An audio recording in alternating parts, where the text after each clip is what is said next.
the Lisa Pezik Show. I've got a friend here with me that I'm so excited to introduce to you. Her name is Abby Haberman. She's a financial consultant. Now, I know when you think finances, you think, wah, wah, wah, right? These people have no personality, no life. This is not true. Abby is here today to talk about how to figure out your real worth, how to, as she calls it, unload your emotional debt and get out of your own way. And anybody that's ever felt icky or weird about charging money or making money or not having enough money, or there's just so many emotions around money. And that's what I love about Abby, is that she's not just your typical financial consultant, financial planner that's like, give me your money, let me show you where to invest it, where not to invest it. She'll do that, but she really gets to know you. And it's because she's got such a great story that I really wanted to get her on here to share with you. And not just the story, but how to get rid of that emotional debt and figure out your real worth. So Abby, thank you for being here with me. Well, thank you for having me. Okay, so let's get right in here because this is such a meaty topic. And to stand out from other financial consultants, there must have been something in your life that made you realize that you got to get to the root of people's stuff when you're handling their money and you're talking to them about money. And not to stereotype women, but we got lots of emotions around a lot of things, and especially our money and our worth. So what made you kind of get into this area and really focus and the need for this kind of thing? What made you get into that? So my first life was as a psychotherapist. So I'm really kind of blending these two lives. Oh. And something pretty significant happened in 2005. I was a couples therapist and I was getting ready to leave my own husband. And this was a big humiliation for me as a couples therapist to be doing this. And in fact, the next day, my 3-year-old son and I were scheduled to move out. And this morning, my husband was leaning over, I was sitting on a couch trying to tie his shoes, but he wasn't wearing any pants. And he was mumbling to himself. And I put my hands on his face and I said, Bill, you're not making any sense. And he took his hand and he put it over my face and he shoved me to the ground. And before I knew what I was doing, I sat up and I slapped him. And nothing like this had ever happened before. So I shot up and I ran out of the room to pick up the phone to call the daycare because I needed to get my 3-year-old out of there. But when I picked up the phone, my husband was on with 911, slurring the wrong address to them. So 5 minutes later, there were 3 cops at my door. And they were separated us and asked me all these questions. Did it hurt when he shoved you? Do you have a mark? And I'm saying, no. I mean, this was just one more humiliation for me of living with an addict piled on. And I'm like, no, you can go, yada, yada.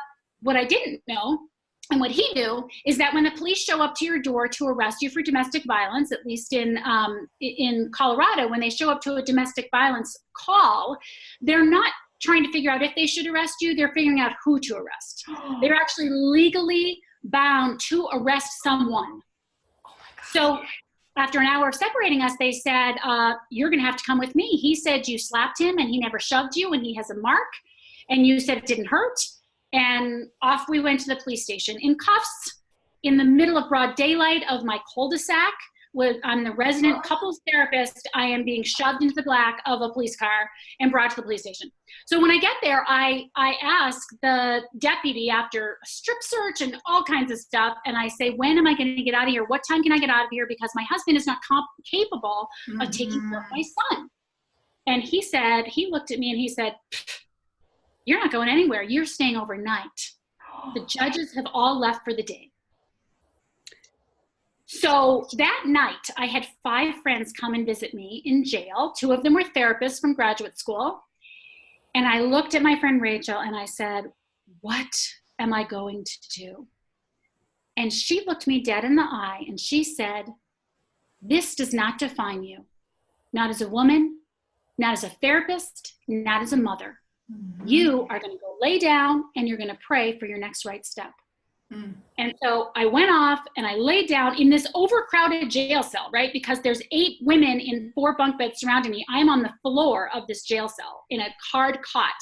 And I want to just claw my skin off because I want to see my son so badly. And the one thing I said I would never do is abandon him. But I closed my eyes and I took a deep breath and I started to think. And what I thought was how I never really liked how much older my husband was than me. He was 13 years older. And I never really liked that he wasn't very social. And I never really liked that he wasn't ambitious. And I never, come to think of it, ever think I was really attracted to him. And all of a sudden I thought to myself, how in the world did I marry someone who I knew was all wrong for me? Like, I went to graduate school, for heaven's sakes. How did I do this?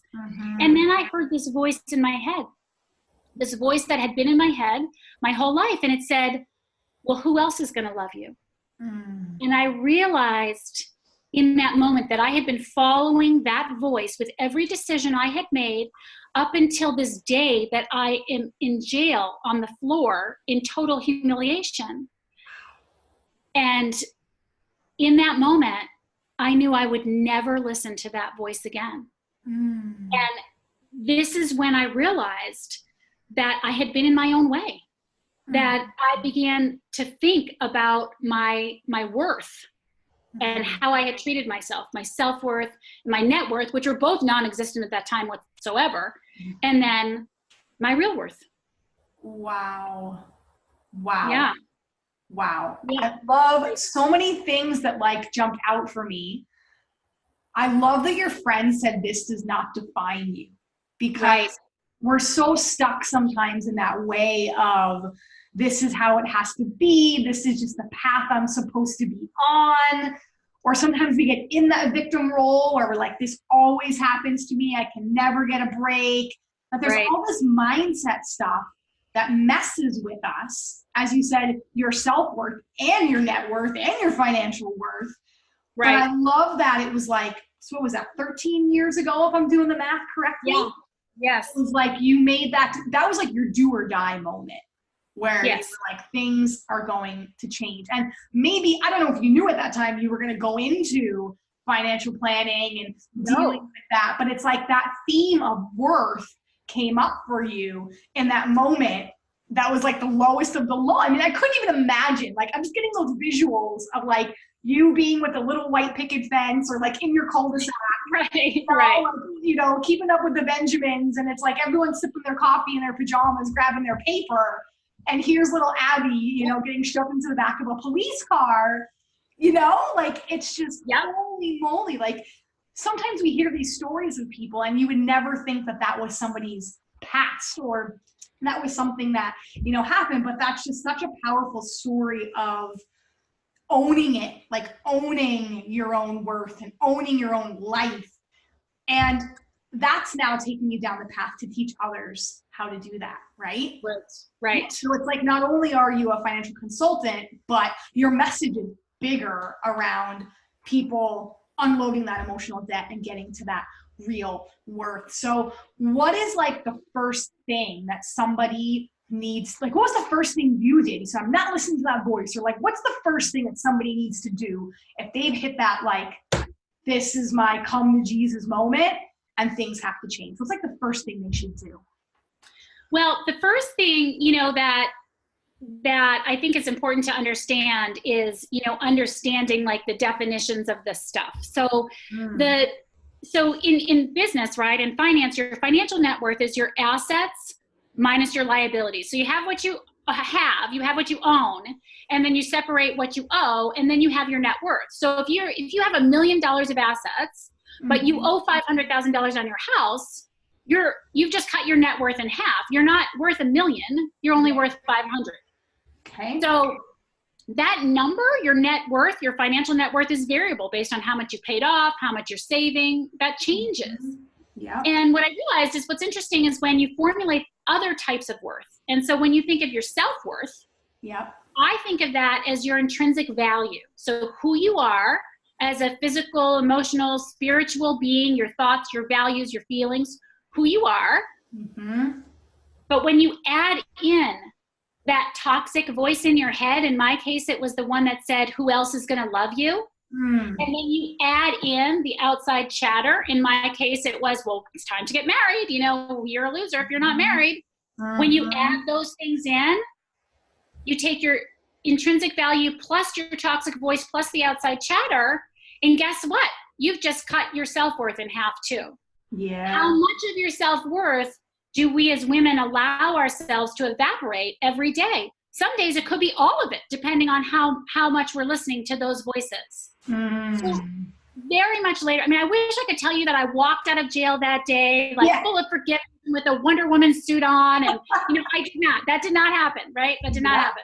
Yeah. But many years later, what happened is that I began to think and understand my real worth. And your real worth is always there. It's not variable like your self-worth and your net worth that goes up and down. Your real worth is just there if you only have the courage to get out of your own way. And when we do, when we unload these emotional liabilities and emotional debts, and we live inside our real worth, our self-worth and our net worth follow suit. That's, go ahead, sorry. Go ahead, no, go ahead. Oh, I was gonna say, like, that's just such a huge, like, it puts so much peace to how things need to change in your life. Like, you're like, oh, there I go, telling myself I'm stupid again. Or, oh, there I go. You know, like, sometimes we have these thoughts that get in our brain on the regular, but we keep going, oh, that's not important. Or, oh, fluff it. Or, oh, there I am again, telling myself, you know, I tell myself I'm fat in the morning when I look in the mirror. And then I see my reflection, you know, in the store window, and I tell myself I'm fat again. And we fluff it off like it's nothing. But it's not that piece to, like, almost like a bank account. It's like you withdraw every time that happens. That's right. You just withdraw some money. That's right. You withdraw some worth. You just took some worth away. That's right. And so the great news is that your real worth is static. It's not variable. So it's always there for us to access. So as an example, like, when I think about in the financial industry, for example, there's an investment gap in our country. Men invest more than women do. And this is a great example because studies actually show that men and women equally do not understand financial jargon. Like, neither one of them understand it any better than the other one. Yeah. But men will go ahead and invest, and women will stuff money in their mattress. Now, you know, it's hard to say why. Like, I have some hypothesis, right? Like, you know, well, men will drive around for hours without asking for directions too. You know, so maybe that's part of it. I don't know. But when I think about it, I think, well, you know what? Men also tend to have a little bit more self-confidence sometimes. And so maybe they're in a place where they say, you know, look, I don't understand every facet of this, but I trust myself enough. And I know that this is in my best interest to have my money working for me, that I still have the courage to move forward, even though I don't understand everything that they're talking about. They're certainly not going to ask for clarification, right? Because they're men. So women, on the other hand, I think if they don't understand it, they don't want to ask for clarification because they don't want to bother anybody. Right. And then they don't trust themselves enough to move forward. And women hold 51% of the personal wealth in this country. Wow. So, yeah. So by 2020, it's expected that they're going to hold 67% of the personal wealth in our country. So where we put our money matters. We are driving the economy. The financial decisions we make really matter. And another thing that's, you know, important about that is that men's net worth is higher. One of the reasons is because they invest more than women. But 80% of men die married and 80% of women die single. Wow. So we live longer, we get paid less, and we invest less. That's like 3 big strikes against us. So getting our arms around our real worth so that we can increase our net worth and our self-worth is super important. And it's like there's work involved with that. As you said, you would love to say that you stepped out of jail, you busted out, and you were like, I had my come to Jesus moment, and now everything in my life is going to change. No, there's work involved, but it's a decision. Like, I am worthy. Like, your real worth is not variable. You're like, I am worthy. Confidence, like you said, men invest more than women do. That's a confidence thing where it's just like, I got this. Projected to be 67% of driving the economy. Like Beyonce. And the funny thing, the most hilarious thing is that studies actually show that when women do invest, they do a better job than men. Probably because we research more, right? Yeah, they don't make as impulsive decisions. They don't, so it's such a paradox. Yeah. It's like women gotta own it. Like Beyonce said, women run the world, right? Right, exactly. I believe that. So first step is like belief. It's like what's jumping out. The first step is to hear your productive voice. That's the first step. So in my story, the productive voice was the one who said, hey, this guy's too old for you. You don't like that. You don't like that he's not social. You don't like that he's not ambitious. That was my productive voice warning me, like, hey, there's something going on here. But my toxic voice was much louder. That was the one that's saying, look, if you don't close this deal, who else is going to love you? You're going to be 30, It's like Meg Ryan said in that movie, I'm going to be 40 someday, when you're in the valley, right? Right. So my toxic voice was so much louder. Yeah. So it's really important to get the volume on those voices right. And one of the things that I suggest people do is that you hear the voice that relates to your value. And I'm thinking about a story, Lisa, a personal story to you recently where this came up as well when you were working with an event organizer who was not as kind, as you might have been, and your instinct was really telling you something. So we hear the voice that relates to your value, the one that if you push through, you're actually realizing your net worth, the one that makes you stronger instead of weaker. And one really big clue is if the fear that you're having is related to upsetting others, losing relationships, wondering what other people think of you, or doubting yourself, that is probably the toxic voice. That is not your productive voice. Yeah. That pushes you in decisions that are not good for you. Yeah, that's so ringing true for me, Abby. And it's funny. It's like going back to that, like you already know, just because you brought up that example, you're right. It's like the second, I don't even think she said 2 sentences to me. And my gut was like, run, like, no, like, this isn't a woman that respects you, or like, you just aren't jiving. Like your personality and her personality just ain't gonna work. But you're right.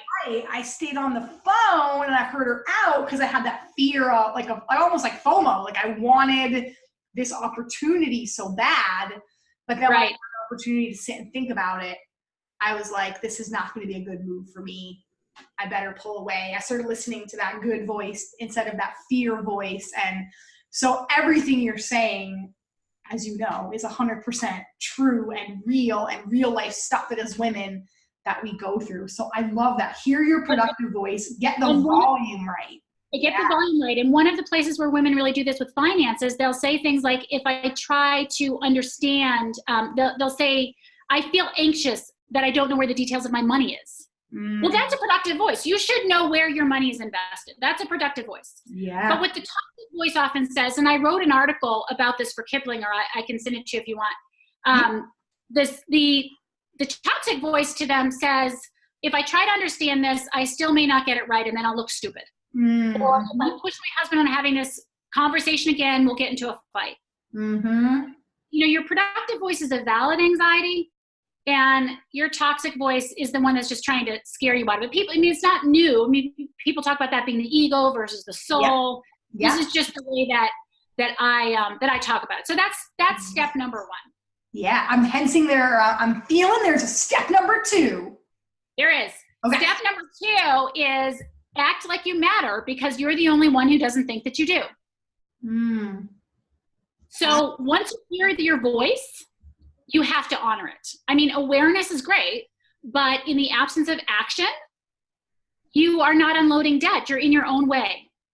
So you have to do what's in your best interest, even if it makes you nervous. So when you ask women, what their biggest fear is around money, they will often say it is outliving their money. They worry about where their paycheck's going to come from in retirement because you work all your life for a paycheck, and then in retirement, your paycheck comes from your investments. Yeah. Right. And they worry that they're not going to have enough to cover their lifetime. And so when I say, oh, okay, well, what's your plan for that? They say things like, oh, I guess I'm just going to work forever. And then they kind of laugh. Right. So is that acting like you matter? Like someone who matters has a plan for themselves. They figure out their options. They make choices. So if I asked you, like, how did you decide where you were going to send your son to school when it was time to send him to preschool? How did you make that decision? Did you just drive by on your way to work and throw him into the school that was closest? No. You did not. No. Right? Right. You probably researched, and why? Why did you go to all the research and all the trouble? Why are you even thinking about this? Why are you going to so much trouble to decide where your son should go through school? Yeah, because it matters. His education matters. His experience matters. The teachers matter. The curriculum matters. His learning matters. Like, it matters. Right. It matters because 20 years down the road, you want him to be in a good position. You want him to learn what he needs to learn to get into the right school, to get the right job. Yeah. Well, why wouldn't we pay attention to our 20 years from now? If we're putting all this work into our kids 20 years from now, why wouldn't we take an hour, or two, a few meetings to sit down and really look at how our income is going to last over time? Yeah. And so when we, in our office, we do something what's called an income plan. And not all advisors do it, but you should find one that does. So the income plan basically is a detailed plan that tells you where your paychecks are coming from. We look at all of everything that's coming in over the years, and we look at how taxes are going to affect it. And we say, okay, what asset are we going to draw from first? And how much needs to come out? And what are the tax implications of that? And how long is that asset going to last? And then where are we going to draw from next? And we do this early on, right? Before, ideally before retirement, so that if there's a deficit, we can solve for that before it's too late. Right? So we have women who are worried about their income in this case, their productive voice, their intuition's talking to them, and we have good reason for them to worry because 80% of them are going to die single. They'll most likely be the owner of their financial plan. Yeah. And we have women who aren't taking charge of the situation. They're acting like they don't matter. So you can hear your voice, but if you don't act like you matter, you're not living in your real worth, which is static. You're in your own way. Yes. Yes. Listeners, did you hear how fired up she got? She was like, I was going to stop you, and I just kept you going. Someone who matters has a plan for themselves. That's like a mic drop quote. Someone who matters has a plan for themselves. Or someone who matters has a plan for yourself. And I love that because that can relate to anything in your life, whether that's a fitness plan, a health plan, a wellness plan, a relationship plan, bringing date night back, self-care plan, money plan. You're right. When it matters, you make a plan. And the second thing that jumped out for me was, I think, and this is just my opinion, a lot of fear is there when you don't know what the plan is, right? Like you said, you can just say, oh, I guess I'll just work forever, ha, ha, ha, right? But that's fear that you're like, I don't know. We don't do that. Like, I'm like, oh my God, I need to do that. Like, that's such a good idea that you're like, you think, oh, I'll worry about that when I'm 60, or I'm only in my 30s. I'm not going to worry about that yet. But you think about how much fear and worry and anxiety you can just cut right out when you're like, I got it. We're going to pull from this first, and then we're going to pull from this, or this is how much projected we're going to have. So right now I got to get this, you got to plan there so that there's no, as much as you can handle or as much as you can control, there's no big what ifs and no big epic things that you didn't maybe plan for. Or maybe if those epic things happen, then maybe you still got a plan. You got a plan B and a plan C, right? But that's so huge that it's like, yeah, when you matter, you have a plan. When you matter, you have a plan, right? Yeah. And if you can't hear that voice, telling you, I'm nervous about where my money is, you know what? What if you're subjected to a 2008, and you don't even know? Yeah. Now in your 30s, maybe you can weather that, but in your 50s, maybe you can't. Yeah. So. Yeah, that's huge. So is there a right time? Like, is this like you should be doing this? Like me, I'm 36. Like, should I be doing this ASAP, or when's the right time to start doing all this? Yes, I don't think there's ever a bad time to do this. I don't think there's ever a bad time to do this. Now, typically, when you have a certain level of assets, maybe it makes more sense to be working with someone because you're paying. If you don't have any money, then maybe you sit with someone just to get a basic plan, which is like, hey, max out your 401k, get all the benefit you can out of that. Look at your budget, look at how much you can save over time. And then you do that for a few years until you have some money amassed. And then, then you look more to work with someone around, can they manage that for you? But absolutely 36 is definitely not too young. No way, shape, or form. And you know what? You can meet with financial advisors for free. I mean, they will meet with you for free. They get paid. Most of them get paid by money under management. So if you go in and they do some kind of an income plan for you and they show you how this is going to last over time, but you maybe don't have enough money yet to for them to work with you, you know what? You get your plan. You get, okay, I know that I just got to start socking money away. And when I get to this level, then I can go and work with someone else, but you've got answers to your questions. Yeah, that's huge. Yeah, and certainly in your 40s and 50s, for sure. Like, that is a sweet spot in your 50s when you've saved some money up, but you're 10, 15 years out from retirement. You really have got to get in there especially because that's the time where you can't afford to have a 2008 because you're retiring too soon. Totally. Because I often think about that. I'm like, from past jobs I worked, like in the hospitals, I have like pensions, and I got a 401k from when I was in the US, and then up here in Canada, we call them RRSPs, and I've got those things, and I've got tax-free savings, and so I'm definitely saving, and I've got stuff in like all these areas, but an exact plan of like how that's all going to work is huge, because I will say that I'm like, I have money in a whole bunch of different spots, but I still do worry if I'm going to run out, even though I started investing at the early age of 20s.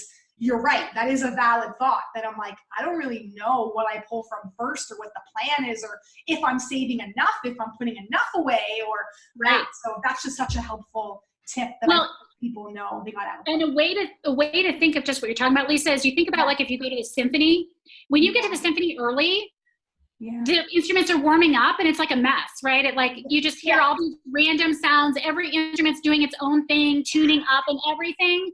And then the conductor comes out and he starts it and everything works together beautifully. And your example is perfect of how so many people go through. They've got an old 401k that's in the market, it's not being managed. It's going to go up and down with the market. They've got some money over here. They've got some money over there.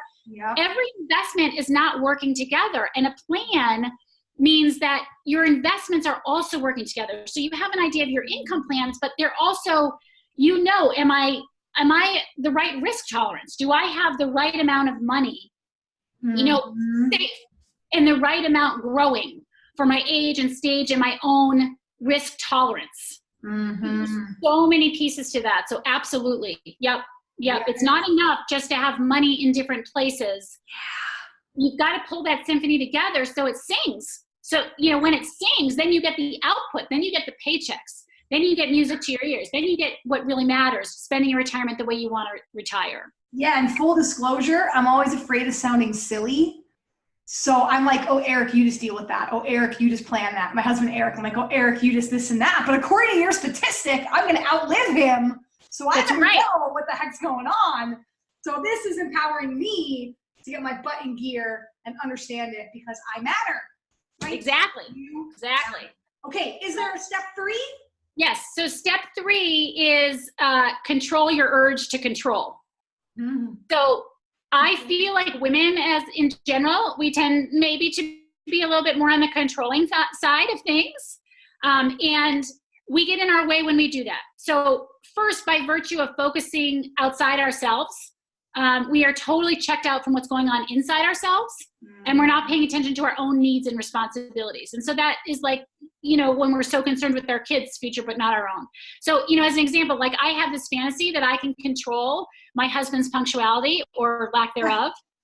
And so I used to spend copious amounts of time turning clocks forward, shouting out the minutes until we're leaving, 10 minutes, 5 minutes, setting alarms and all this kind of stuff. It took up a lot of my time, and I usually didn't have time to get my own makeup on. And it resulted in my feeling frazzled and irritated and then victimized when he was, of course, late, because I, in truth, do not have control over whether or not he's going to be late. But worse, he really didn't like being micromanaged. I don't know if you know this about men. They really don't enjoy it. And so this in turn made him mad. Yeah. And then worst of all, the self-loathing set in. I hated my behavior. I hated that he was mad at me. My self-worth just evaporated. I had just withdrawn from my real worth, right? From my self-worth. So I believe that women, we think that we can control things that we can't. And in our effort to try and control everything, we fail to control the things that we can. And it's really no different when we come to women in finances. So a really important thing to note is that we don't have control. Like, for example, you just said, I think I'll feel silly if I talk about it. So we might not have control over those feelings, over our insecurities. We don't have control that we, worry that we're stupid or that we're fearful or that we're lazy or that we're bored by finance. We feel all kinds of things all day long, and we can't stop that. But what we must do is behave differently around these emotions, both in life and in finance. So, right? So I have a client who, as she's gotten older, her tolerance for losing money has changed, which of course it should, right? And in this case, because we also can't control the stock market, it's sometimes a good idea to go with an insured investment, something that's guaranteed not to go backwards. However, this was a new idea to this client. She hadn't done these investments before, and it was causing fear, and the fear paralyzed her. And no amount of education around these assets was allaying her fears. So in her effort to control her fear, she said, okay, let's just stay in the market, but we'll get more conservative in her accounts. So when you get more conservative in your accounts, yes, you have less to lose, but you have less to gain. So now she's conservative in accounts. She can't make as much as she used to, but she can still lose money. And oh, by the way, she's paying extra fees to try and protect this money in the market. Wow. So she's not a state client. We happen to be in her state. So we sat down with her and I asked her, okay, so at this point, how much are you able to lose? How much can you tolerate losing? And she said, none. Absolutely zero. I can lose zero right now. I have no tolerance for losing money at all. Wow. And I said, okay, so we gave you a plan that would allow you not to lose any money at all. You'd be totally safe. You could take some part of the upside. You wouldn't lose any money. Currently, the way you're invested, you can't get any more than the upside we're offering you. And you can still lose money, and you're paying more fees. So I'm scratching my head like, what's going on? And she said, I just can't make a decision. And so 2 things here. First, indecision is a way of trying to control something that isn't in your control. And 2, indecision is a decision. Yes. Doing nothing means choosing, in this case, to stay in the market and staying there as an effort to control fear of, unknown, right? So she's in her own way. So we had to really get to the bottom of what this control issue was and what the fear was doing, so she could, step back and be able to do what was in her best interest. Yeah, that's so huge. And that's why I love you, because it's like other planners would probably just be like, okay, that's your plan. That's what you want to do. Sounds good. Even knowing long-term that that's not going to serve her best, right? Not a lot of people want to delve into this land of emotion that, as you said, that happens all day long and we can't control. Not a lot of people want to dive into that, but that's where you have to get to be able to have the real change and for her to make a decision and get through that. I love that how you said indecision is a decision, and this is the bigger one. Indecision is trying to control something that you can't control. And maybe the first step is asking questions, right? Like, it's kind of funny because like in other areas of my life, I have no problem being like, I don't understand that. Someone needs to explain that to me. I don't get what I'm supposed to be doing. I need more clarification. Can you tell me that one more time? And it's like you're giving people permission to ask as many questions as they want, or to, like you said, act like you matter because you're the only one who thinks that maybe you don't. And someone who matters has a plan. So if you got to ask a bajillion questions to understand what you need to do in order to make a choice and a decision, then you're saying do it. Ask the questions or do whatever you need. Like let's unpack this. And as you said in the very beginning, to relate it back, let's unload this emotional debt so we can kind of understand what the real worth is and what the real issue is, so that we can so that you can do what's in your best interest. Right. Yeah. Right. Yeah. And sometimes you're so in it that you don't even know that you're in it. And that's why it helps to have consultants, mentors, coaches, other perspective, other people in your life that are here. Just like, I think sometimes as women, we think we have to know it all. And we think that, we have to have it all figured out and that we have to know every single step of the plan. And that's not always the case, right? You just have to know that you can ask questions or know the first step or know that you just need to talk to somebody. Well, right. And the worst thing about that, I think, is that when we think we have to be perfect, and when we're not perfect, we just throw the baby out with the bathwater. So in this case, it's, well, I'm just going to put the money under my mattress. Well, guess what? Then your money isn't going to grow. Then you're not going to keep pace with inflation. Then you've got all kinds of other problems, you know? Yes, totally, totally. Wow, I love that. So going back to review your 3 steps. And guys, if you're driving or you're not able to write this down, I will put this all in the show notes for you. But number 1, it's hear your productive voice. Make sure you get the volume right on the good voice and the not so good voice, the toxic voice and the positive, productive, amazing voice. Make sure you're tuning those volumes right and that you're hearing that productive voice. Number 2, somebody who matters has a plan. Act like you matter. Act like you matter because you do. And number 3, which Abby, I think you wrote for me and pretty much every other woman that's out there, control your urge to control, right? Because indecision is trying to control something that you can't control. And it's funny because I just wrote a blog post today about burnout. And when I was looking at why people get burnt out, it's not because they're doing 4,000 things. It's because they're doing 4,000 things because they feel like they're not in control. So it's like they're grasping at 1,000 different things, trying to get it all work. Like you said with the symphony, it's like, it's just mass chaos and you're trying to get everything to work and it just doesn't work. It's like you're losing control and that's what leads to burnout. So I love that your last one is control your urge to control, because there's some things that you got to know what you can't control and what you can't control. And you only have so much energy in this world and you got to go and put your energies towards. Right. And in your case of the symphony and having assets everywhere, that's something you can control. Yeah, 100%. So realizing your worth, realizing your real worth, as you said, isn't variable. It is what it is. So make those plans, ask those questions, control what you can control, let go of what you can't control. And that's going to help you get out of your own way. Boom, mic drop. And Abby, how can they get in touch with you? If someone wants to see how you can help them, or do you got a website, email, Facebook? Like, what's the best way for them to get in touch with you?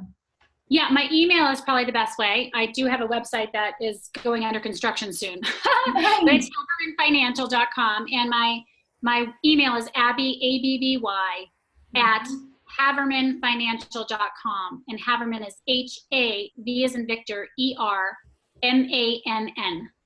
And of course, they can always call the office as well at 303-463-0436. Nice. Awesome.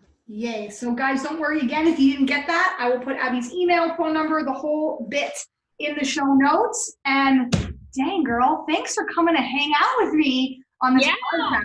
Oh, this was fun. Thank you so much for having me. It was awesome. You crushed it. All right, guys, this is one I know you're going to go back to. You're going to listen to again, because as Abby said, these voices come up and things happen. And some days or years you're rocking it. And then sometimes things happen. And, it's like control what you can control. You maybe can't control that crappy thing that happened in your life, but you can control coming back to this podcast, doing a reassessment in your life and making those plans to go, because you and your life are worth it. All right, we'll see you again next time.